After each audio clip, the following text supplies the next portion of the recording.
À travers le voile du temps, Mitchell Morgan apparaît encore comme une vision d'élégance figée dans la lumière du noir et blanc. Dès les premières secondes où elle surgit à l'écran, quelque chose se fige dans le regard du spectateur. Ce mélange de douceur et de distance, d'innocence et de secret. On la disait née pour le cinéma, et peut être le cinéma lui-même, s'est-il inventé un peu autour de son visage. Fille d'un homme d'affaires ruiné et d'une mère discrète, la jeune Simone Roussel voit son enfance s'étioler entre Dieppe et Neuilly-sur-Seine. La mer grise de Normandie, les silences familiaux, les rêves d'évasion, tout cela forge chez elle une mélancolie précoce, un goût du beau teinté d'inquiétude. À 15 ans, elle prend un train pour Paris. Sans fortune, mais avec une détermination qu'on ne soupçonnerait pas derrière ce regard clair. Elle fréquente le conservatoire, pose comme modèle, observe les gestes des grands acteurs. À 10 à 7 ans, elle décroche un premier rôle dans Gribouille, puis vient Le Quai des Brumes. Là, face à Jean Gabin, elle devient Nelly, une jeune femme blessée dont la tristesse éclaire la nuit. T'as de beaux yeux, tu sais.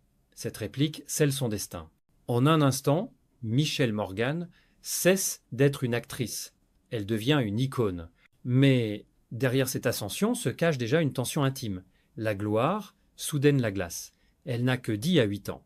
Et déjà on la regarde comme un mythe. Les metteurs en scène la veulent fragile et parfaite. Elle sent qu'on lui vole son humanité. Dans les studios, elle travaille avec un sérieux presque religieux. Chaque geste, chaque mot est pesé. Pourtant, quand les projecteurs s'éteignent, c'est une jeune fille qui se demande si la beauté n'est pas une prison dorée. Les années suivantes confirment son talent, elle tourne aux côtés de Raimou, de Gabine, de Jouvet, son nom s'impose sur les affiches, mais ce n'est pas la célébrité qui la fascine, c'est la possibilité d'incarner des âmes tourmentées. Déjà, elle cherche la vérité derrière les apparences. Tandis que la France s'enfonce dans la guerre, Michel s'échappe vers d'autres horizons. Ses contemporains la voient partir comme on verrait partir un rêve, et dans son sillage reste un parfum d'irréel. Cette première partie de sa vie, faite de lumière et d'incertitude, annonce déjà tout le paradoxe Morgan.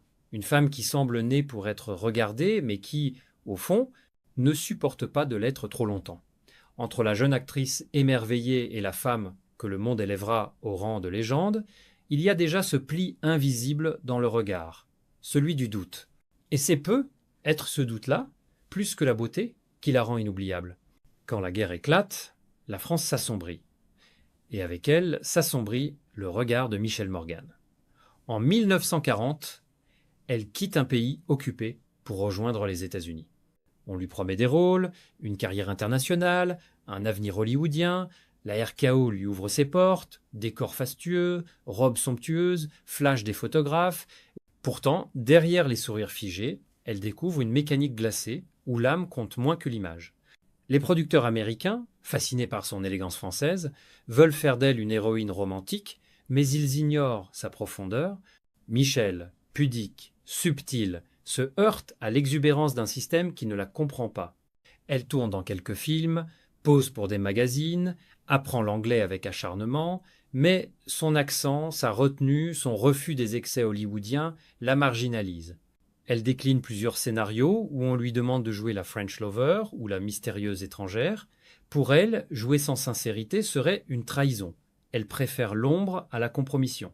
Je voulais qu'on me voie autrement, pas seulement comme un visage, confiera-t-elle plus tard. Mais à Hollywood, la beauté est une monnaie d'échange.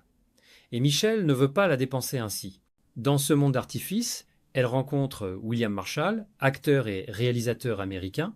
Il est séduisant, ambitieux, plus âgé, sûr de lui. Elle, fragile sous ses airs souverains, croit à la stabilité. Ils se marient en 1942. Ce mariage qu'on dit glamour se transforme vite en cage dorée. Marshall veut une épouse brillante mais docile, tandis qu'elle cherche un compagnon d'âme. Les disputes éclatent. Elle trouve refuge dans la peinture et dans le silence. Quand leur fils Mike naît en 1944, elle espère que la maternité calmera les tempêtes. Mais les fissures s'élargissent. Elle se sent seule, déracinée, étrangère à son mari comme à sa nouvelle patrie. L'Amérique l'étouffe. Derrière les collines de Beverly Hills, elle perçoit un vide immense. Les soirées mondaines la fatiguent, les compliments l'agacent. Ce qu'elle veut, c'est jouer vraiment, profondément. En 1948, après 6 années d'exil, elle quitte tout, Hollywood, le luxe, le mariage. Elle rentre à Paris avec son fils, portant dans ses bagages un mélange d'amertume et de lucidité. Ce voyage de retour n'est pas un échec, mais une renaissance. Son retour en Europe marque la fin d'un rêve et le début d'une sagesse. Elle a perdu des illusions, mais gagné une indépendance. Ce séjour américain, souvent présenté comme un détour inutile, fut en réalité la forge où s'est trempé son caractère. Car c'est là, au cœur de la désillusion, que Michel Morgan a compris la valeur du refus. Refuser le faux, refuser la facilité, refuser de se perdre dans les miroirs. Et c'est ce refus-là, noble et têtu, qui fera d'elle non seulement une actrice, mais une conscience du cinéma. Le retour de Michel Morgan en France n'est pas celui d'une exilée humiliée, mais d'une femme qui revient vers sa vérité. Elle retrouve un cinéma en reconstruction, un pays meurtri mais avide de beauté, de poésie et de figures, capable d'incarner l'espoir. En 1946, son talent éclate à nouveau avec la symphonie pastorale de Jean Delannoy. Son interprétation, à la fois sobre et bouleversante, lui vaut le premier prix d'interprétation féminine du Festival de Cannes. Ce trophée inaugural n'est pas qu'une récompense, c'est une réhabilitation. Le public français redécouvre son étoile, polie par les épreuves, plus lumineuse que jamais. Dès lors, Michel Morgan s'impose comme une figure d'équilibre dans un cinéma d'après-guerre, tiraillé entre tradition et modernité. Son jeu, fait de retenue et d'émotions contenues, tranche avec l'exubérance d'autres actrices. On loue sa diction impeccable, son élégance sans ostentation, son regard qui dit tout sans un mot. Elle tourne avec des réalisateurs prestigieux, de Jean Grémillon à Claude Autant-Lara, et explore une large palette de rôles, femme blessée, amoureuse stoïque, héroïne en quête de sens. Chaque film semble une nouvelle variation sur le thème du silence et du courage.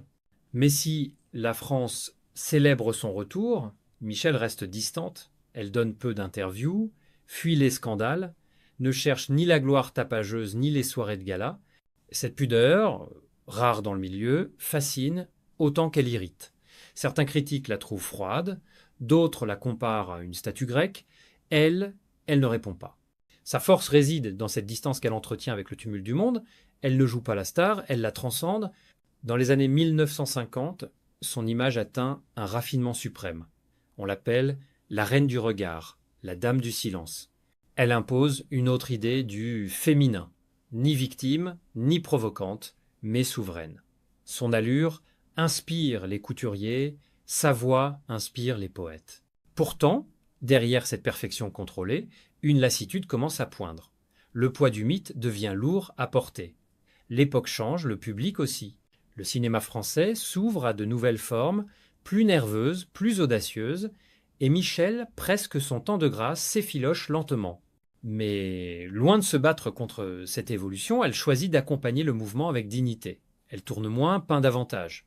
Elle se penche sur ses doutes, sur ses contradictions, sans jamais s'en plaindre. Dans son autobiographie Avec ces yeux-là, publiée en 1977, elle raconte sa vie sans amertume ni confession inutile. Pas de règlement de compte, pas de plainte, seulement un fil de vérité tissé entre pudeur et lucidité. Ainsi, après la gloire et la chute, vient la sérénité. Le cinéma l'a façonné, l'a adoré, puis l'a oublié, mais Michel Morgan n'a jamais cessé de garder la tête haute. Comme si, dans le miroir du monde, elle avait appris à ne pas confondre la lumière avec la paix. Derrière la beauté glacée et les rôles maîtrisés de Michel Morgan se cache une histoire d'amour à la fois éclatante et déchirante. La première fut celle tourmentée avec William Marshall. Ce mariage américain, né d'une promesse d'avenir, se transforma en prison élégante. Michel, blessée mais fière, en sortit meurtrie et méfiante. Ce premier échec sentimental la marqua profondément. Elle comprit que le charme pouvait être une illusion, et que la tendresse, quand elle n'est pas comprise, devient un fardeau. Pourtant, elle ne renonça pas à aimer. En 1949, de retour en France, elle croise le regard d'Henri Vidal. Il est bel homme, acteur fougueux, aussi fragile qu'orgueilleux. Entre eux, l'attirance est immédiate, presque électrique. Ils se marient l'année suivante, formant un couple admiré du grand public. Elle, l'élégance discrète, lui, la virilité blessée. Mais sous la surface du rêve, les fissures réapparaissent. Vidal, rongé par ses propres démons, sombre par intermittence dans les excès, Michel tente de le soutenir, de le sauver même, mais son calme se brise face à cette passion destructrice. 10 ans de lutte silencieuse, d'espoir contrarié, d'amour et de douleur, en 1959, quand Henri meurt d'une crise cardiaque à 40 ans, Michel s'éteint en partie avec lui. Aucun cri, aucune larmichette publique, seulement ce regard désormais plus grave où la lumière semble vaciller. Les années qui suivent la voient s'enfermer davantage dans la réserve. Mais en 1960, le destin la ramène vers Gérard Doury, réalisateur à succès, homme d'esprit et de contradiction. Leur lien, d'abord professionnel, devient au fil du temps un compagnonnage d'âme. Ils s'aiment sans tapage, dans une entente discrète mais non exempte de blessures. Pendant plus de 40 ans, ils partagent la vie sans jamais se marier. Les liens sans papier durent parfois plus que les serments, disait-elle en souriant. Pourtant, même cette longue union connaît des ombres. Oury, absorbé par ses comédies, dirige d'autres actrices, plus jeunes, plus visibles. Michel, elle, rêve de rôles plus profonds, plus intérieurs. Elle confie dans une interview tardive, il y avait 2 carrières sous le même toit, mais pas toujours la même direction.